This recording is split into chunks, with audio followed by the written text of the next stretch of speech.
Welcome to the EarthWorks podcast, where our team will share the jargon of carbon from many of our turf friends from the past 30 years. Hi again, everybody. Kevin Hicks here from EarthWorks, and with another EarthWorks podcast. I'm super excited to get Hector Velazquez on today. I bumped into him at the GIS this year, and I grabbed his arm. I said, Hector, I need to get you on the podcast because I like what you're doing, but I also have a deep appreciation for equipment managers in general and what they do and how good they make golf course superintendents look. So Hector, thanks for joining us. I'm excited. I got a bunch of great questions for you, and it'll be a little bit different twist on what we normally do. No, for sure. Thank you for having me. I'm really excited. This is definitely a different audience for me. Yeah, well, so, I had the great opportunity a few years back to get you out to an Idaho chapter meeting, and you did some neat stuff, and we got great feedback on that. I mean, you were doing electrical troubleshooting, and that's also stuff that superintendents don't necessarily get to see all the time. So the feeling's mutual, believe me.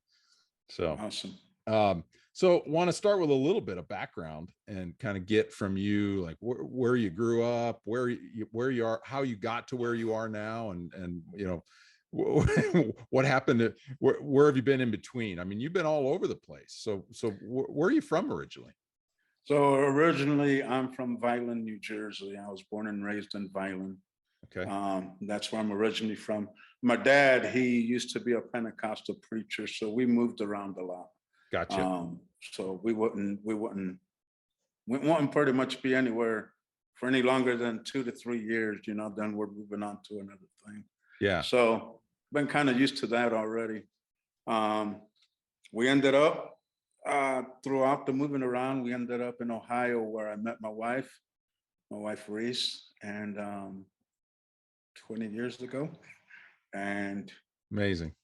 Yeah, I graduated from American Motorcycle Institute in Daytona Beach before I met my wife, and I got a certification in Honda motorcycles. So that was my first passion, right, in motorcycles and things like that. And moved to Ohio, met my wife. Long story short, we moved to Florida, and I started working at a motorcycle shop there. My first motorcycle shop. I was super excited. Making cash every week. One day my wife is like, Hector, when are we going to start filling out your W-2 forms? And she's like, I'm like, oh yeah, I never thought about that. So she's like, I mean, what is it exactly that you do all day? And I'm like, well, we grind a lot of serial numbers and change a lot of key locks. I'm like, oh, wait a minute. It's like, ding, the light bulb went off. And oh, dude, it was so. Long story short, I ended up obviously quitting that same day, and I'm looking through the phone book, and my wife, she worked at a golf course, Carrollwood Country Club in Tampa, Florida. Okay. And so I went with her a couple of weekends, and I spoke to the mechanic there, and so I was like, wow, this is really cool, So once that motorcycle deal stint happened, I'm like, let me give this golf course thing a try. And I went down the phone book at the time, and I found Northdale Golf and Tennis Club and called Alan Brissenden, and it just so happens that he was hiring. Surprise, surprise. And this is in Florida? Correct, Tampa, okay. Florida. Okay. And so that's how I first started out in the industry. Right away, when I got hired in, Alan told me, I want you to join the local technician association. And I'm like, what's that? And he explained to me. And dude, this thing was, when I came into this industry, I was completely blessed, because this group, dude, they had a really strong group in Florida. I mean, we would meet every month at different golf courses, different maintenance facilities. Dude, there'd be 60 to 100 guys there every month. So this is all within the golf industry. You had a tech association within that. Oh yeah. Yeah. Oh, wow.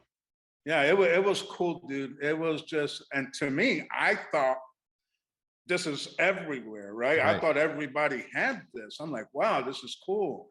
And so, it was neat, the camaraderie, the brotherhood, hey, I'm going through that too. You know what I'm saying? That's right. The networking was just unbelievable, and it helped me out a lot. You know, because you come from motorcycles.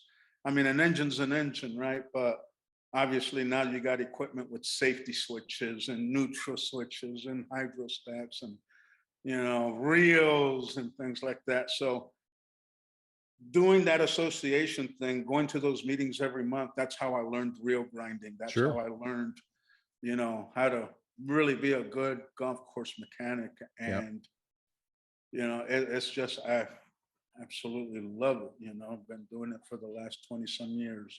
It's funny. I've been involved with a couple of associations that have had, I guess, divisions within the association that were dedicated to the equipment techs, and they failed every time. And it's the same as our association livelihood. If the members aren't interested, it's going to die on the vine. And that's encouraging to hear. Do you know if it's still going down there? No, the last I heard, and it wasn't that long ago, that the association kind of slowly just dwindled down. Yeah, it's interesting how that's shifted some, and I think it's a loss. Like you said, it's camaraderie, it's being able to bounce ideas off each other, just like the superintendents and assistants have. Yeah, but it's coming back. You know what I'm saying? I'm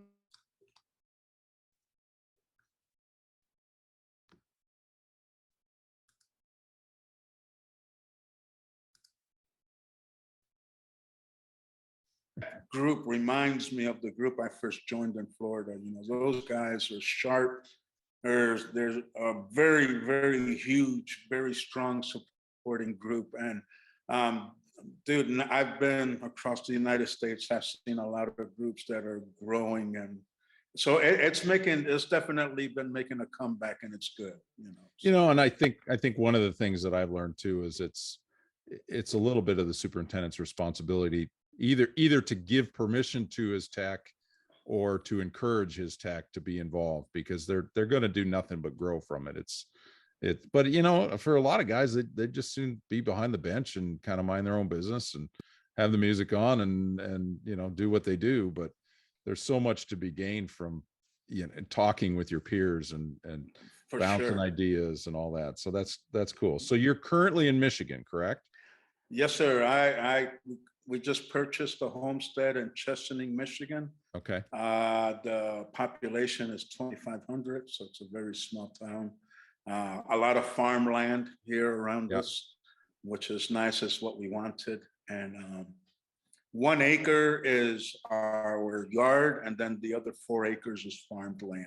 Got it. So are you farming it, or is somebody else?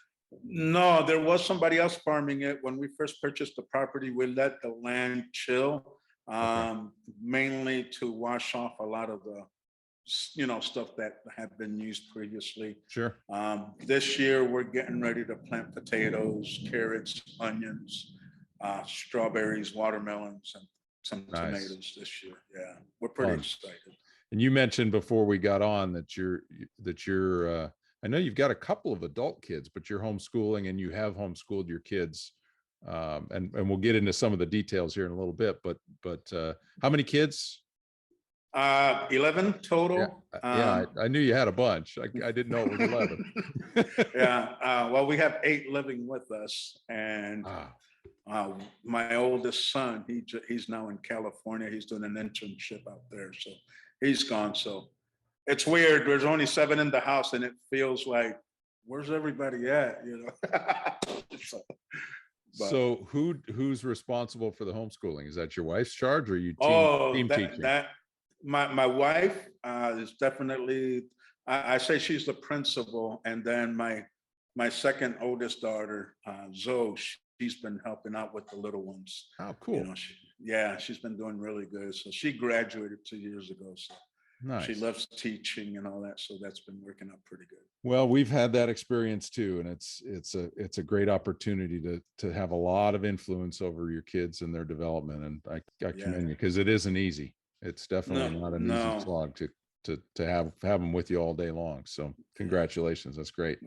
Okay, so you explained how you found the golf industry, which is, it's funny you mentioned the Mechanics Institute. I had tremendous luck pulling several guys out of that.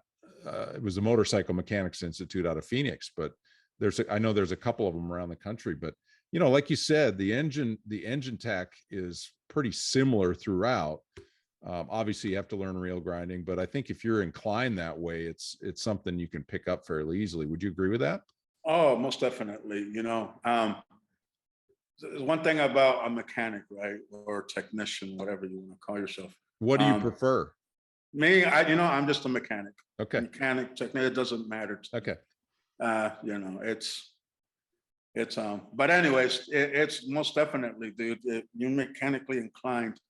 If you can, I tell guys, I get a lot of customers that come in with really oddball equipment, and they're like, have you ever fixed anything like this? And I'm like, oh, we'll just get a manual and we're good. You know what I mean? So a lot of times you just have a manual, or even my cell phone, I can call somebody who has that problem. Right. You can get it figured out. So you're currently, I know you're currently not at a golf course. You're just you hung a shingle on your property and you're doing stuff out of your home, or what? How you feel with 11 kids? Well, the grace of God, right? They graze out in the field. Yeah, they just graze out the back four. Yeah. But when we purchased the property, because we do the videos and things like that. So one thing we wanted was a shop, so that was kind of the main thing. And this property here had our house, and then it has a metal building, and I'd say it's about a 20 by 35.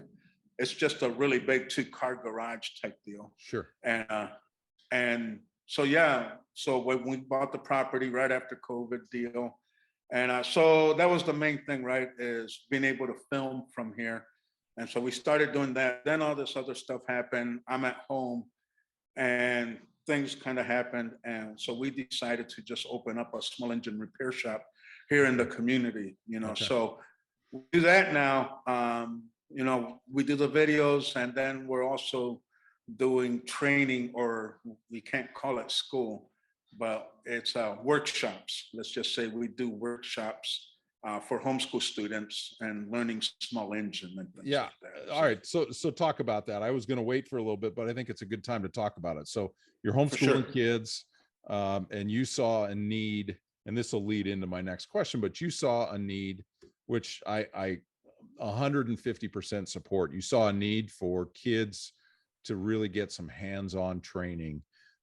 What kind of things are you teaching? What medium are you using? Are you just community based, or are you doing video based stuff that's going to go a little bit wider reach, or what's your vision here? So our vision, right, is to be able to have any homeschool child. Here's the thing. Here was the purpose in all this. Homeschools are great. It's all academic, unless you have a dad that knows mechanic, or have a dad that knows carpentry. Obviously you're going to teach your child, but there's when the homeschool industry, you have within the community local co-ops is what they call it. Right. So once a month or every other month, they all meet. They have this homeschool shindig. And it's like kids get to do their thing. But there was never anything as far as learning a trade, it was everything all academic, and that's great. There's nothing wrong with that. But there was nothing as far as learning some kind of a trade. And me and my wife, with the videos that we've done, we're like, we should put a series together that the parents can buy. So the whole purpose was this, Kevin, was not only are these kids going to be able to learn small engine, right? But and we're working on this now, this whole thing is catered around father-son bonding, father-daughter, mother-son, whoever, parent-child, right? Because now so they're involved in a team sort of thing. Exactly. Oh, you know what I mean? Love it. Young kids. And then, so, my whole vision for this is that's to end up in that where you can order this kit, you get the engine, you get access to the tools that you're going to need. And then you got this DVD series or downloadables or however, or go online, web-based. And then it's the father, the mother, the parent, whoever, the parent and the child breaking down an engine together, learning together. So now not only are you learning small engine, right? Whether you go into the industry or not, right. You're still gonna pay yourself every time you change your brakes, every time you change your oil on your equipment. Right. That's money that you're not having to fork over. It's, when you're a teenager driving your car, taking your date out, you get a flat tire. Guess what? You get to show off your tire changing skills.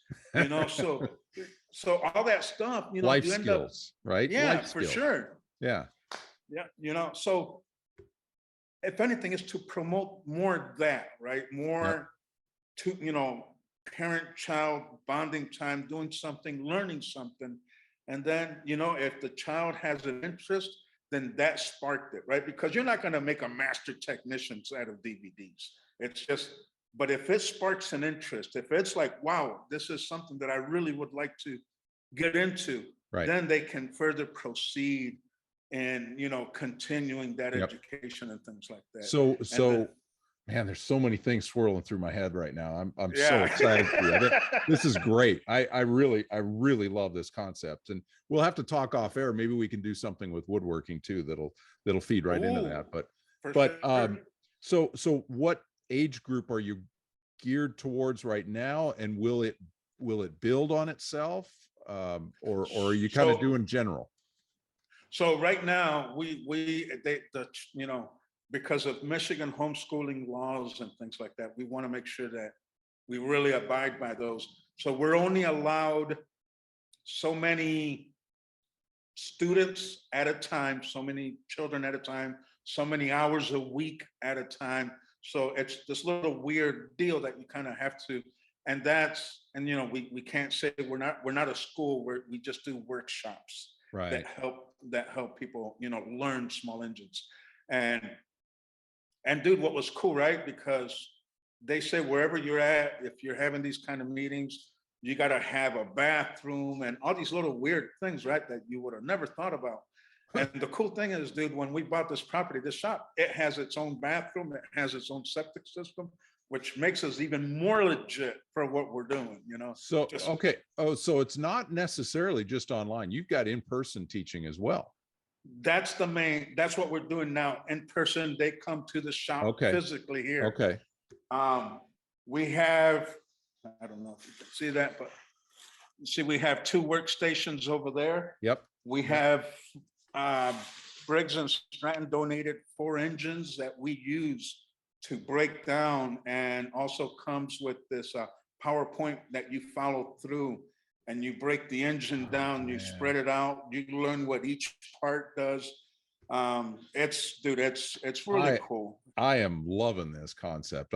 This could be huge for you guys. That's awesome. It's a slow start, but they're learning about us now, and they're, anytime you do something new, right? It's hard to see. People have a hard time because you have nothing to show them. Hey, this is what it was like last year. Yeah. You know what I mean? So it's like our first year, this is just an idea. We're flying by the seat of our pants type thing. Well, I think it's a can't miss, honestly. I mean, there'll be some growing pains and some stuff to figure out, but for sure. It's, and I am sure you said that Briggs had donated some engines. I'm sure they're just thrilled to be involved. Any of the manufacturers. Yeah, we've gotten a huge help from other mechanics, Sure. Miles Kemp, he makes the par bars. He donated 4 par bars. He donated 4 little tool sets that the students use to break down the engine. The hard thing, right, with all this is that this is all, coming out of our pocket type thing. So it gets to be pretty financially crazy sometimes. Yeah. So it's slow, but dude, with all the help that we've been getting from people in the industry by donating these tools and things like that, it is awesome. Our recently J.R. Wilson donated a 3D printer for the program, and dude, it's mind blowing. I see this thing, right, and I'm just blown away by, like, I'm like, we got to do an episode. We got to do a video on this thing. Because it's like you get this thing, you can print anything you want. You can come up with, it is just crazy, you know?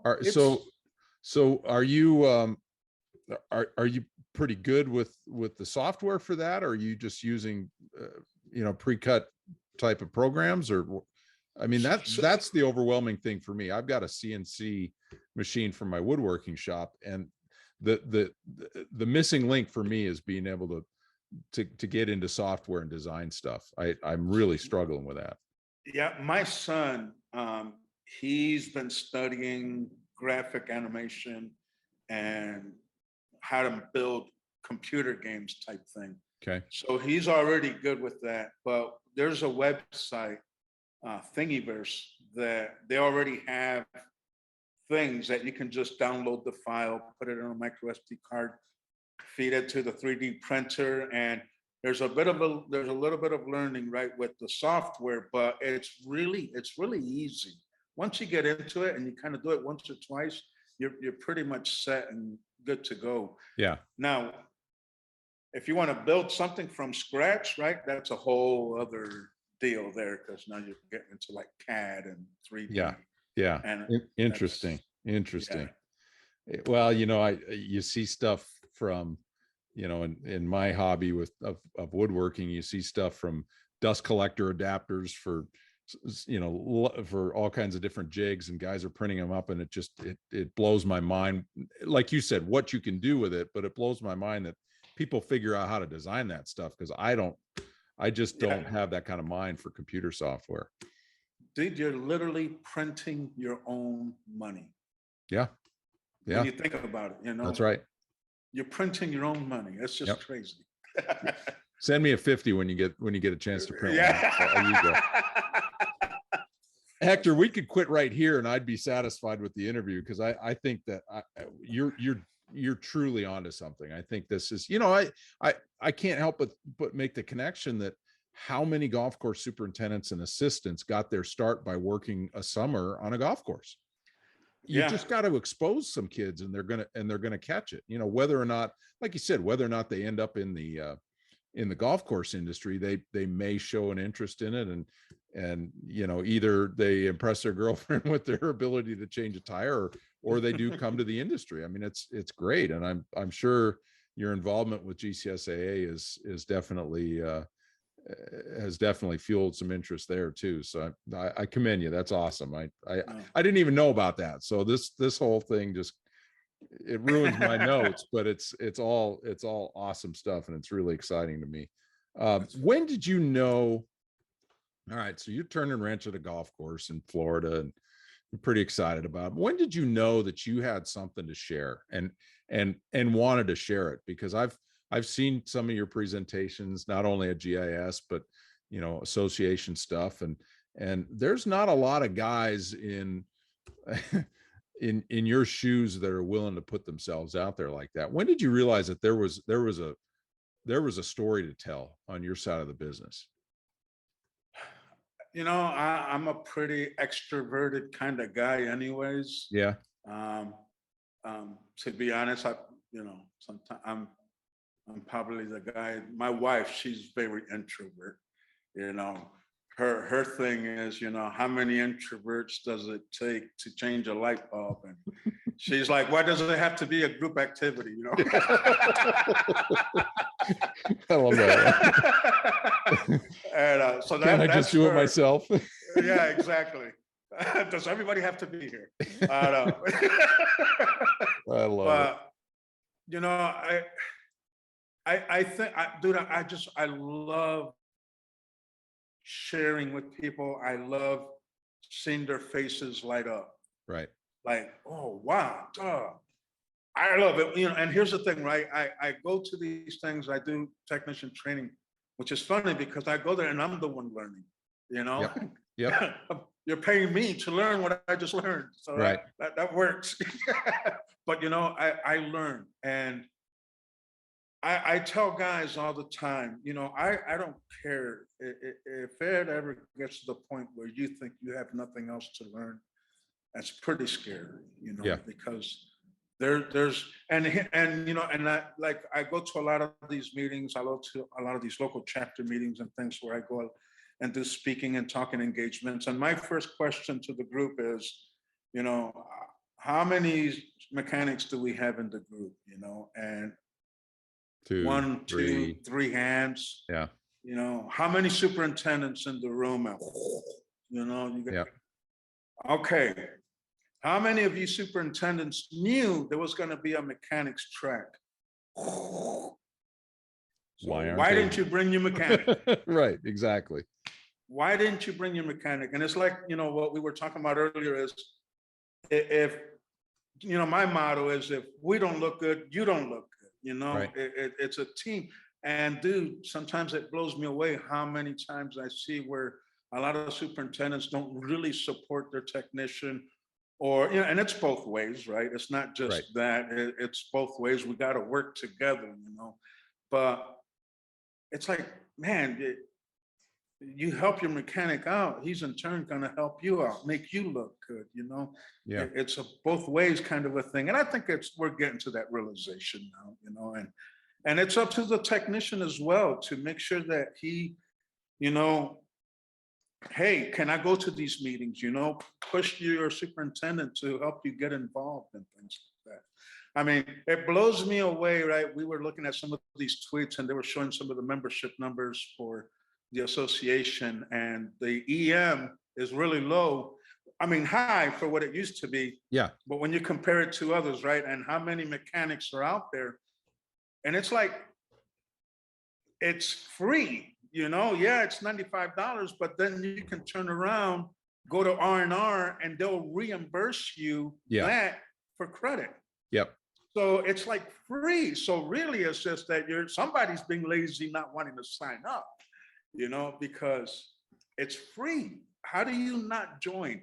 And everything that you get out of it, you know, it's going to help you better, support you to further your career. Right. You know, it's every little bit helps. And now it's the time to take advantage of that, you know, because it's out there now. Now, hey, we're starting to gain some traction here, you know, but we need these guys to get involved so people can see, okay, there's an interest out there and it's growing. And, you know, hey, dude, I believe we peaked the hill, you know, and there's nowhere to go but up. It's looking really good. I hope you're right about that. Some places that I travel, I see a lot of involvement, and other places it's really pretty disappointing.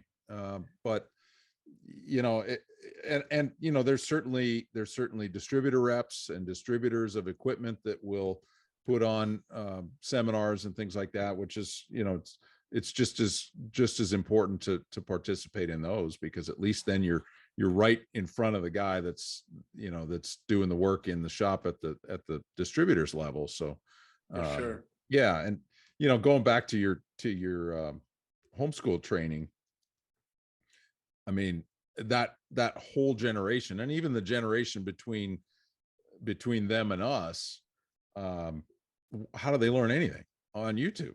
So you know, I totally see you guys jumping into that next and having a whole track on that kind of thing. So yeah, we just recently started a YouTube channel, Hector Shop Fabrication and Restoration, and it's going to be cool. We're getting ready to hit that hard here pretty soon, and the videos are going to be a different style, different flavor.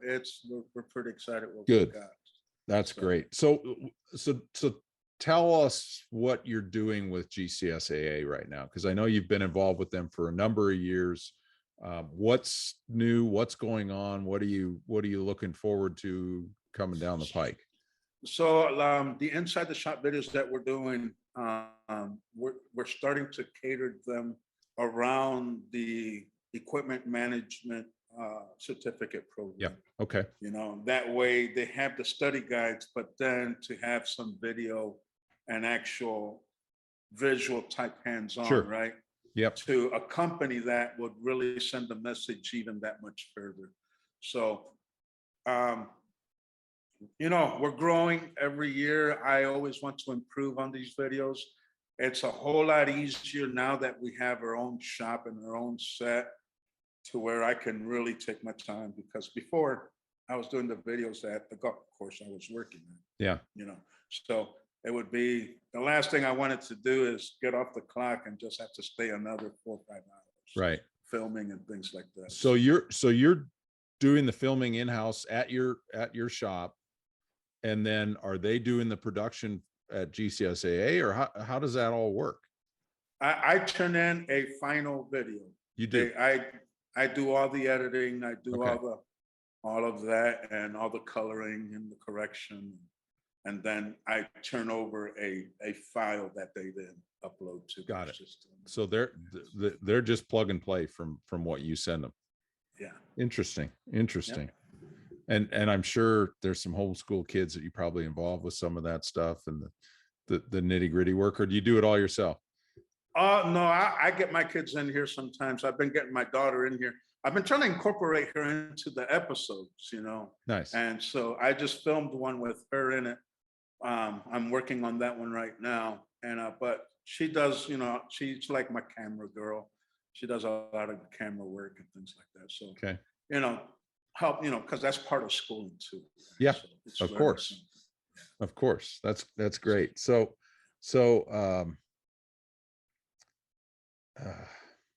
what do I want? Man, you got my mind racing, dude. I'm excited. I think it's great. Yeah. All right. So let's back up a little bit. I want to ask a question, and then that'll lead into the next one. But so I had 3 boys. You've got 11 kids. Any of them showing any kind of inclination of following in your footsteps right now, or are they doing different things? Well, I have 2 boys out of all those kids. And you know what's funny? It's funny that you actually asked that, because I thought about that. Now, Zoe, my oldest, my 3rd oldest daughter. Yeah. She has that mind. She has that mechanic mind. Really? Yeah. But she's more farming, cattle, chicken, farm work kind of a girl. She's like type of girl. And now Layla, she's my 10-year-old. The other day I walk into her room and she has her light bright all taken apart, LEDs over here, wire, hiring goes through. And I'm like, what are you doing? And she's like, I just wanted to see how it works. I'm like, oh boy, there you go. And I can't yell at her. No. Because, dude, I immediately saw me Totally when relatable. I did the same exact thing. Yeah, that's right. It may not. I laughed. It may not go back together correctly, but her inquisitive mind is really your mind, right? Oh yeah, dude, she That's takes cool. everything apart now. I see her walking around with the tool belt. I'm like, what are you doing? What are you I gotta see how the doing? dishwasher works here, Dad. Oh my gosh. Yeah, right. So yeah, that was pretty cool. So just a couple of the girls and the boys are kind of doing their own thing. And my oldest son, he's doing the agricultural farming thing as Okay. well. My son Dante, my second son, that boy he's on the piano 24/7, dude. He's nice. Yeah, he's crazy. Dude blows me away sometimes. Wow, So, that's cool. yeah. So It's pretty good. if you bumped into somebody just either on the street or with this new program, if you run into somebody, what advice would you give a young person about getting into the field? What steps would you suggest they take? Where do they go? I talked with a young superintendent on this week's podcast and asked him the same question. How did you get here? What steps would you suggest to get a guy lined up in that? Would you send him to a mechanics to a motorcycle institute, or where do you start? Yeah, that's a tough one, right? Because there's a lot of these schools that are not all over the place too much anymore. Yeah. But you know what, dude? There's nothing like just going to a golf course and just working. Just get in the shop, get with the mechanic, and that is going to be the best education that you get, Right. There's all these other, if you don't have a local school or community college or tech school that might offer those, dude, you can jump online. Seriously, you can learn anything for free online. Yeah. Okay. Kevin, I've never stepped foot in a videography lab or school. I learned all that online. Right. You know, you pay for some, right? You're going to pay a little bit, Sure. but for the most part, dude, you can learn what you need to learn. If it's so, you know, if it's not available, but there's so much resources online. When it comes to this, right, this technician shortage deal, I believe that I think people that complain, they're looking for somebody else to fix it. You know, they're looking for an association to fix it. Right. And I believe it's everybody's job, you know? Yeah. It's everybody. It's not that you have to have 200 graduates, but if you can just grab one kid, Yeah. one guy, one guy for the year, dude, if everybody did that, you know what I'm saying? And that, Just yeah, and that works for assistant superintendents. It works for assistant mechanics. It works for anybody. for sure. Equipment operators for that matter. You know, you get somebody started. What about like 4-H or, you know, some of the tech programs? I realize high schools don't have a lot of tech programs left anymore either. No, you would think, right? And in this town that I'm in, I have a customer, young kid, his name's Lane, high school student. And you would think with all these country boys, all these farmlands, that these people would have a mechanic. They don't have anything, dude. Yeah. Nothing. I visited this one school in Ohio. Kevin, I drooled. I know the maintenance guy, and I went with him one night. He's like, dude, I'll take you with me. I want to show you this shop. Dude, this place, the shop was like a freaking gym. Snap-on tools, snap-on benches. I mean, this place was decked out, bro. I'm just sitting here like, sitting there. Nothing, not being used. This was a high school or Yes, oh, yes. wow. The program got shut down like 2 years prior, but even before that, they only had like 1 or 2 students. But it wasn't so much the student as it was that they didn't have nobody to teach the class. Right. You know, they were putting substitute teachers in there just to have basically somebody there. And it's amazing. I'm just like, dude, you would have, it's like all of that just going to waste, you know? Yeah, that's too All bad. that's, and it's so sad to see things like that. But, you know, it seems like a daunting problem, but I believe that, you know, like the starfish story, right? You got 1,000 starfish in the sea, but you're throwing them out there one by one. It Right. made a difference to that one starfish, you know? And Yeah. I think if we just kind of take it upon ourselves, our own club, our own shop, and say, hey, this year, let's make an effort to get one kid in the shop, you know, and maybe, right? And it's Right. not easy, right? That's kind of doing that kind of stuff is not easy, and especially in this tight budget and things like that. But it'd be better if you just spread out the sacrifice amongst everybody than Right. one person trying to take the whole load. Right. Well, and you know, the same question is being asked right now on the golfer side. How do we get, you know, my kids play baseball and they played, you know, they played other sports, but none of the 3 really got into golf until later on in their lives. And you know, I think we're facing that same deficit on the golfer side of things, which without them, we don't need mechanics and we don't need superintendents. So For sure. yeah, it's and I think COVID, I'm hopeful, but not super optimistic that COVID probably brought more kids to the game than we've done intentionally in 10 years. My question still is, can we retain them? You know, now that other sports are coming back. Yeah, well, you know, now that we've got the tension, we got to keep the ball rolling, right? Yeah. We got to think outside the box. We got to Right. we got to think stupid. We got to think crazy. We got to think nuts, you know, because that's what gets you through. That's we've been doing this and nothing. Well, now we got support, right? Now we got the GCSAA supporting equipment technicians. I mean, it's like, okay, now we got some viable backup. Let's push while we got momentum, you know? Right. If we sit here and let it fizzle out, then yeah, then it's our fault. Yeah. You know what I mean? Great point. Great point. Yeah. So, okay. So you definitely touched on a really good point about bringing somebody off the golf course into the shop that shows an aptitude for turn and wrench and doing that stuff. If a golf course is looking for a lead guy, what are besides poaching somebody from the neighboring golf course, where are some of the places they should look that they're not thinking about right now? Yeah, within their own staff, right? I mean, dude, the one thing I hear superintendents, you know, hey, how should I hire? Dude, hire passion, hire desire, hire I want to, because with that attitude, they'll learn anything. That's right. With that attitude, you sending them to your local Toro, Jacob, whatever, John Deere, you know, training center.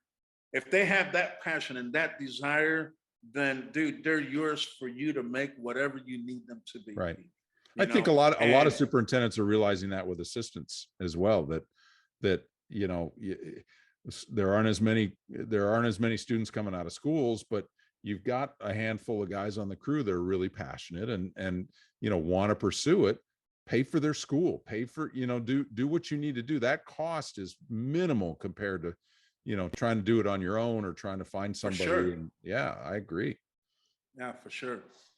So what else? Any other places that we're not thinking about?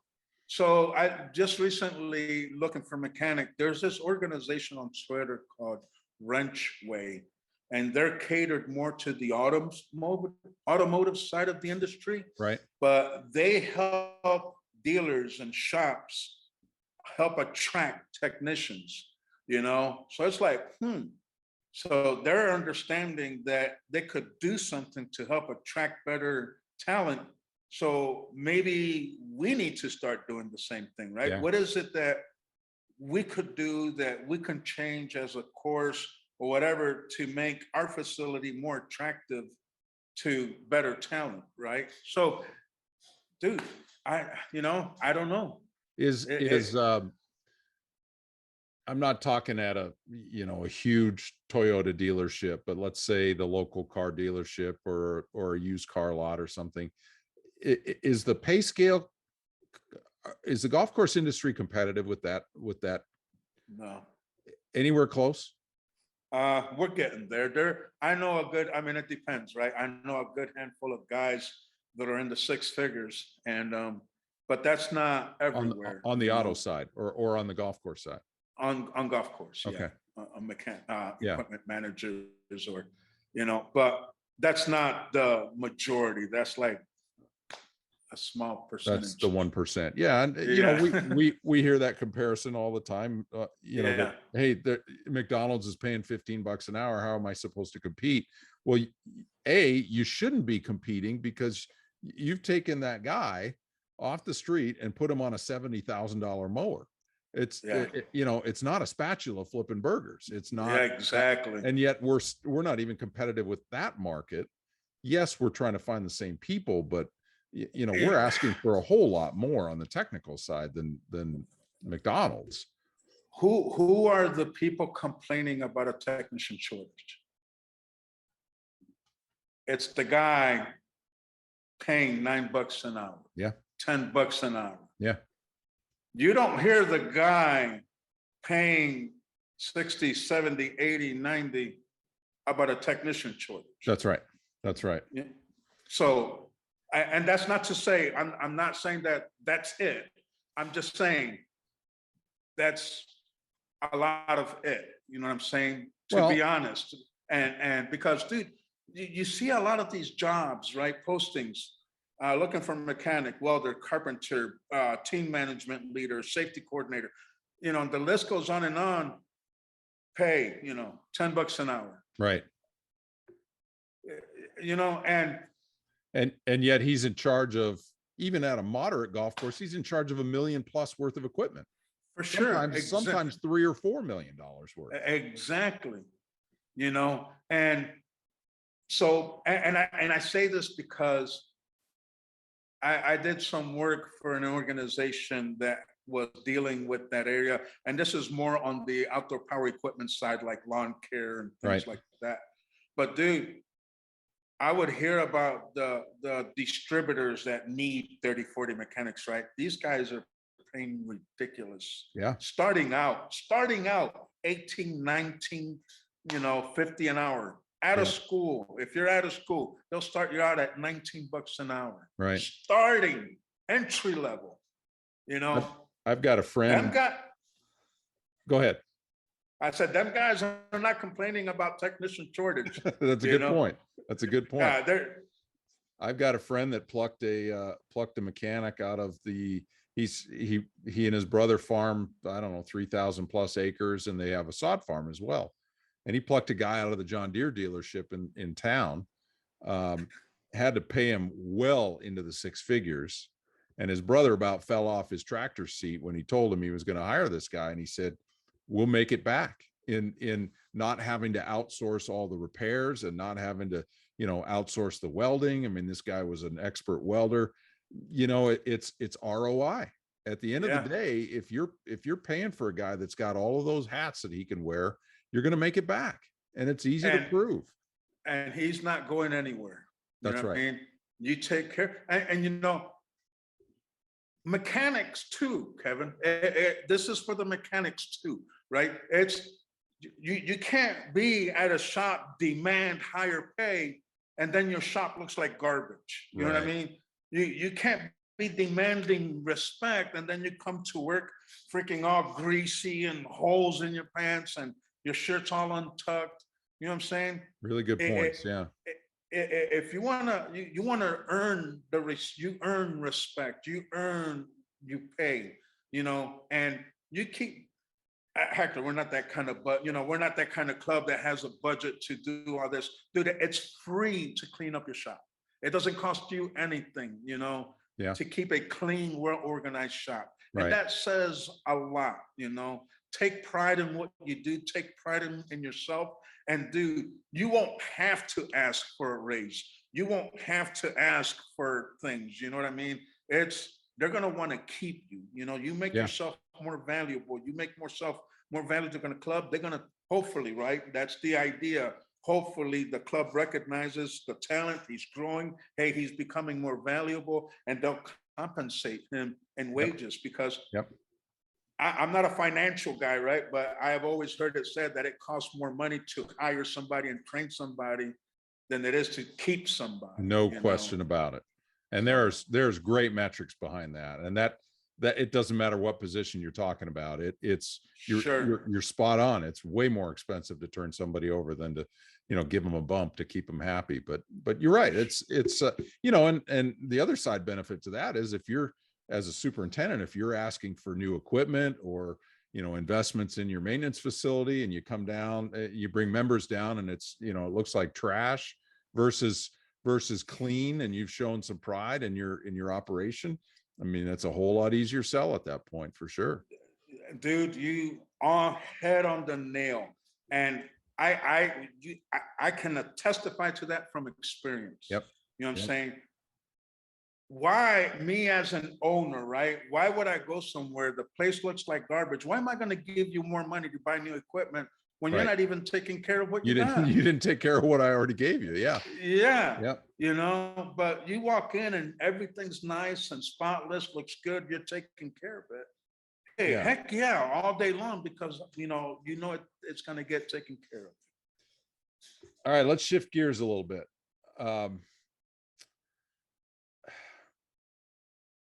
What from a superintendent's position, what did you find most valuable in the line of communication? I mean, what talk to superintendents and assistants from your position.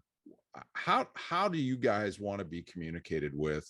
What's most valuable?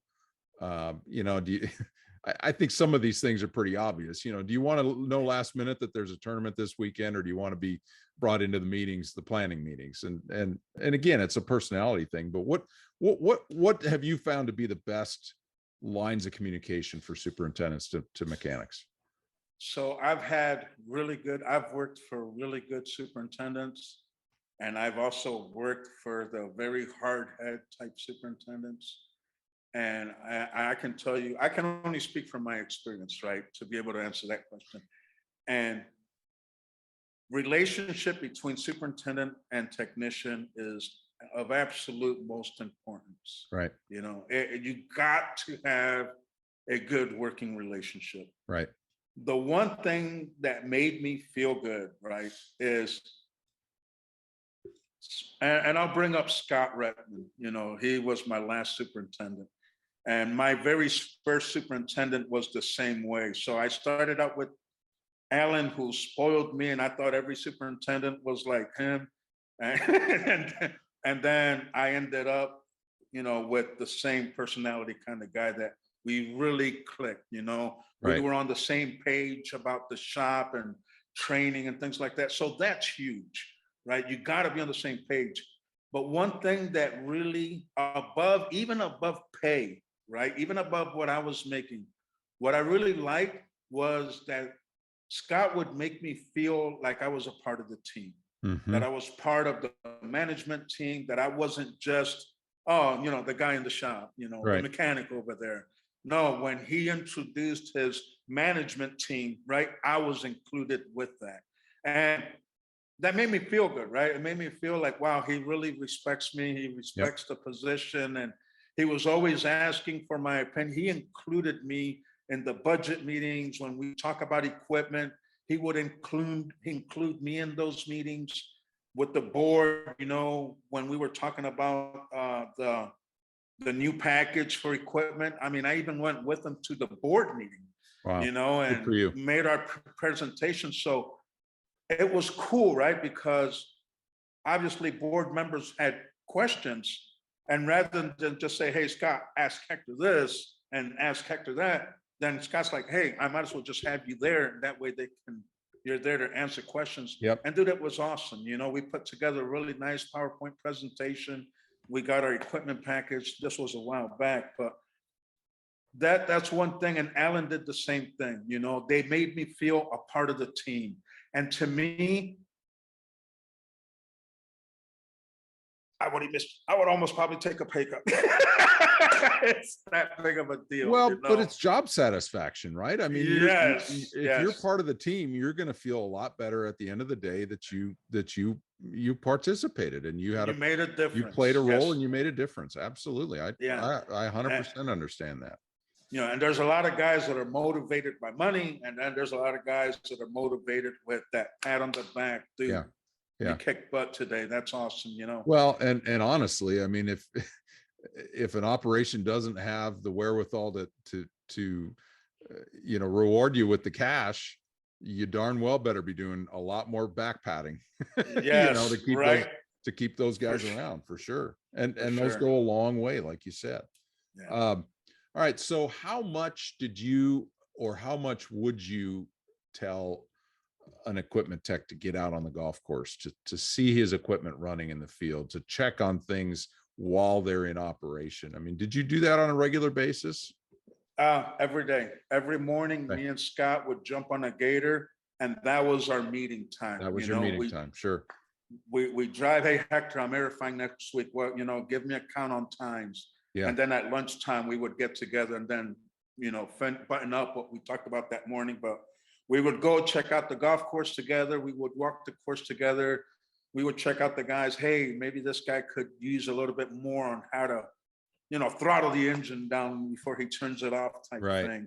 And so it was good opportunity. We got to see the course together. We were bonding, right? Mechanic, superintendent. There was some bonding time there. We got to communicate, and we were building relationship. Well, and you got an opportunity to get into his head and see what he's seeing, see what he's needing.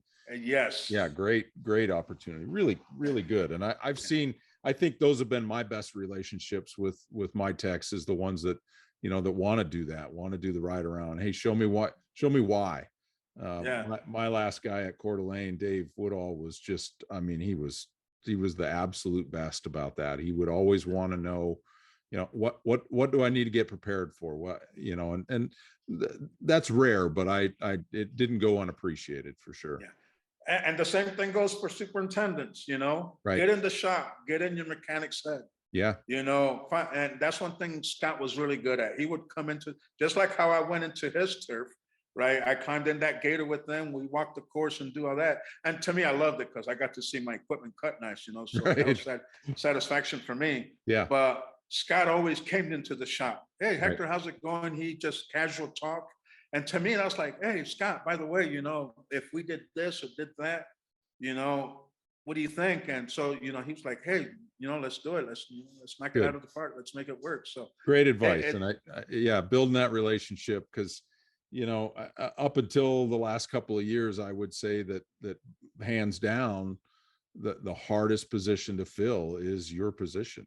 And it's changed a little bit with fewer assistants out there in the marketplace, but I still think that that position in the shop is just critically important and worth every penny if you can find a good guy. For sure. We're almost an hour. So I told you before we got on that I wanted to do a lightning round, and because I haven't done it in the last few podcasts, but I've got one customized for Hector. So here we go. The first one I always ask, and I asked you before we got on, and you're not a drinker. I always ask this one: beer, wine, or whiskey, and you said wine. So I'll just give you a pass on that one. But being the son of a Pentecostal minister, I would say that none of the above would probably have been an appropriate answer. So yeah. All right. That's funny. Craftsman or Snap-on? Craftsman. Really? Okay. Yeah. Because of cost, or just because you trust it? Well, because cost. Because you're running your own shop now. Yeah, I don't want to work for my tools. I want my tools to work for me. I like that. Yeah. Is it weird walking into Lowe's and buying Craftsman stuff? Oh, I get a lot of Husky, Okay. stuff. Okay. And that being said, some stuff, you just have to spend the money. So yeah, I agree. Milwaukee all the way. I like Milwaukee. Diesel or gas? I should have added or hybrid. Interesting. I would have to probably say diesel. Okay. Relief grind or contact? Relief with slight contact. Good answer. So what I was going to ask hydraulic or electric, but I don't want to ask that. So what technology excites you in the industry right now? We're going to wrap up with this, and this is probably its own podcast, but you mentioned 3D printing, but what, we got GPS sprayers, we've got all this new technology. What do you think is going to have the staying power, and what's coming? The autonomous, dude, I see that it's going to be awesome. It's going to be scary, right? It's scary, but that's what I was going to ask you is are you guys on, I'll use that term again, on your side of the bench prepared for that? Because I think we're being pushed into it pretty fast. Yeah, we need to. And dude, when I went around and did my education stuff, a lot of it was proper soldering techniques and things like that, right? Because what we're seeing now, everything's going battery. You see your battery powered chainsaws, blowers, mowers, zero turns. They don't use the crimp-on terminals on these equipment. Everything is soldered. One, for manufacturing purposes, warranty, it doesn't come loose. They don't have to worry about the connection coming loose during shipping. So everything's soldered. And so when it comes time to repair these components, guess what? You better know how to desolder and solder the new piece of equipment back on. Great point. And you got to do it good, because a lot of these times these wires are very small. They're sensitive to heat. So you want to make sure that you brush up. Don't be scared of it, man. I know electricity is scary, but it's coming, it's here, and it ain't going anywhere anytime soon. Yeah. So, you might as well get used to it. Yeah. It is what it is. So GPS, love it, embrace it. Yeah. Did you get into GPS technology at all at your last course?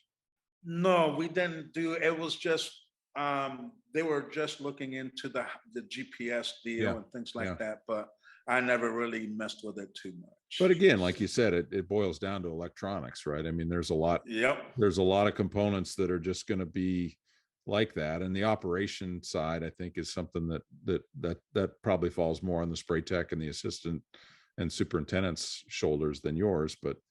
Sure. But the point about soldering and electronics and wiring is really, really a good one, because I think that's probably going to be the paradigm shift for you guys in the shop is being really good So, at that stuff and troubleshoot. yep. Yep. Whole different set of tools. Computer. Yeah. You better get computer smart. Dude, I mean, when a little weed eater, right? They got these weed eaters now. Steel makes these weed eaters. You can just plug into the ignition coil. It tells you how long that weed eater ran for. It tells you how many times you attempted to start it, and out of those times, how many times it actually started on the first try. No It's kidding. crazy. It's crazy. All One- that in a little ignition coil. One little chip and tells you all of that stuff. A weed eater. Unbelievable. Yeah. Unbelievable. Yeah. So, getting back to your initial conversation about this education opportunity, if somebody in the industry were interested in helping you guys out and getting this thing off the ground, how do we get a hold of you? You can email me, Hector@hectorshop.com, or Twitter @HectorShop. So You've always shared a lot on social media, and I certainly appreciate it, and love exchanging ideas on there. So yeah, we for sure appreciate it. thank you. Any other ways that we could help out this cause? I think it's only going to benefit the industry. Yeah, I mean, dude, it is just there. We're getting started. It's fresh, it's new. A lot of what I want to say holding us back a little bit is just the supplies, right? Sure. Getting the proper tools, and we still have a ways to go, and we're getting there slowly but surely, so everything's financial, right? Everything's about Yeah. money and things like that. And it's just, but I know this is something that we're called to do. And while it's not happening as fast as I want it to happen, but one thing I've learned in all this is that slow growth is good growth, Yes. because we're learning too, and we've had several workshops, and I've been fumbling my way through, but you just got to do it. You know what I mean? Am I scared? Dude, I'm scared crapless. You know what I mean? But well, it's probably a little different when you've got a youth audience versus a bunch of superintendents and assistants that, yeah, because they all look at you like, yeah, and you're like, okay, am I getting through here? And I think I'm pretty good at explaining things down to a layman's terms. I mean, I don't get too technical for myself anyways. I just save that for the engineers. But right. But dude, to see one of these kids, we did a soldering class, right? And this one young girl, it was so funny because her dad is trying to get in there, and this girl's like, stop. She goes, I want to do this. And I just laughed, dude, because he came, and that's one thing we encourage here is, hey, if you're bringing your kid, you can stay too. Please, you know what I mean? Please stay. Yeah. Yeah, for sure, because this is what it's about. It's, right. Building that relationship. So we really encourage the parents to stay, and they're like, dude, you can take the class too. Get in there, get your hands dirty, But this girl, when she soldered her first connection, dude, her face lit up. I about cried, I'm like, that's what it's all about. that by itself is just, yep. Yeah, Yep. And she went home, and that's all she freaking talked about. Yeah, that's great. But that's great. Well, Hector, those are the moments, dude. Yeah, those are the moments. Well, and you talk to any teacher, you talk to any teacher, and that's why they teach, is to see that light bulb come on. Oh, I think I'm losing you here. Yeah. All right. So Hector, you've been on my list to get on here for a while, and it did not disappoint at all.